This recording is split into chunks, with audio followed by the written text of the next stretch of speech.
নমস্কাৰ Asia news Assam north east চাই থকাৰ বাবে আপোনাক ধন্যবাদ। ষ্টুডিঅ'ত মই হিমাদ্ৰী শৰ্মা।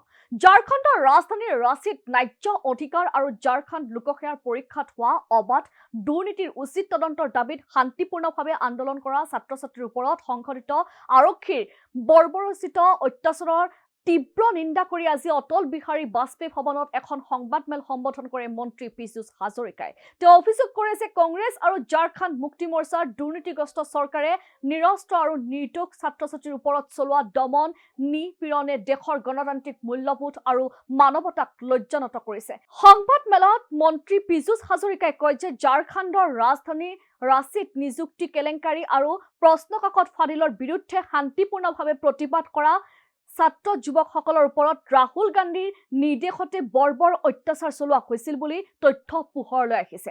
এই সন্দৰ্ভত আগবঢ়াইছো মন্ত্ৰী পীযুষ হাজৰিকাৰ মন্তব্য। কৌশল এইবিলাকক ভাৰতৰ জনসাধাৰণে কেতিয়াও প্ৰশ্ৰয় দিয়া নাই। আকৌ কৈছোঁ, ভাৰতৰ জনসাধাৰণে এই মিছা অপপ্ৰচাৰক প্ৰশ্ৰয় নিদিয়াৰ কাৰণেই ৰাহুল গান্ধী ডাঙৰীয়াৰ নেতৃত্বত কংগ্ৰেছে 100টা নিৰ্বাচনত হাৰিছে।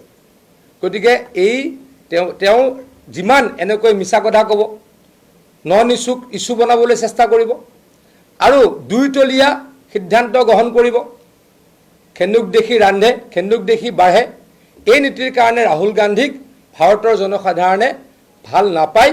কংগ্ৰেছক ভাৰতৰ জনসাধাৰণে ক্ষমতাৰ পৰা দীৰ্ঘদিনৰ কাৰণে আঁতৰাই ৰাখিছে আৰু দীৰ্ঘদিনৰ কাৰণে আঁতৰাই ৰাখিব। গতিকে সাংবাদিক বন্ধুসকল, আকৌ কৈছোঁ, প্ৰধানমন্ত্ৰী মোদী ডাঙৰীয়াই সংসদত ভাষণ দিব খোজে, অমিত শ্বাহ ডাঙৰীয়াই সংসদত ভাষণ দিব খোজে। কংগ্ৰেছে বা কংগ্ৰেছৰ ইণ্ডি ব্লকে সেই ভাষণ শুনিবলৈ ভয় খায়। গতিকে সংসদখন উত্তাল পৰিৱেশ সৃষ্টি কৰি বাধা দিবলৈকে তেওঁলোকে কূটকৌশল ৰচনা কৰে। আকৌ কৈছোঁ, তেওঁলোকৰ য'ত চৰকাৰ আছে তাত পেপাৰ লিক হ'লে তেওঁলোক মনে মনে থাকে, বেলেগ জেগাত পেপাৰ লিক হ'লে তেওঁলোকে হুলস্থুল কৰে। আজি আপোনালোকক মই জনাবলৈ পাই সুখী হৈছোঁ, হয় নীট পৰীক্ষাৰ পেপাৰ লিক হ'ল, কিন্তু আকৌ নীট পৰীক্ষা পাতা হ'ল। দ্বিতীয়বাৰৰ কাৰণে যেতিয়া নীট পৰীক্ষা পাতিল